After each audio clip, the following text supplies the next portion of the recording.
ఒక జీవిని మరో జీవి చంపడం తప్పు కాదు, అదే నేచర్. అందుకే దేవుడు ఒక జీవికి ఆహారంగా ఇంకో జీవిని సృష్టించాడు. చంపడమే తప్పైతే ఎద్దుకి కొమ్ముల్ని, పావుకి విషాన్ని, తేలికి కొంటెని ఎందుకు సృష్టించాడు? కానీ ఆ కొమ్ముల్ని, విషాన్ని మనుషులకి ఇవ్వలేదుగా. మెదడు, మనిషికి మెదడుంది కదా.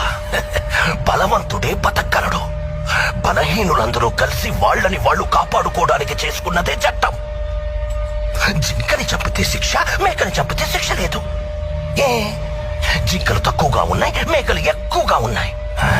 ఎక్కువగా ఉండడం మేకలు తప్ప? ఈ భూమి మీద మేకల కంటే ఎక్కువగా మనుషులున్నారు.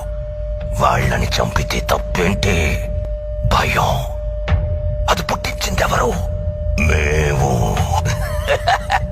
కానీ భయం అంటే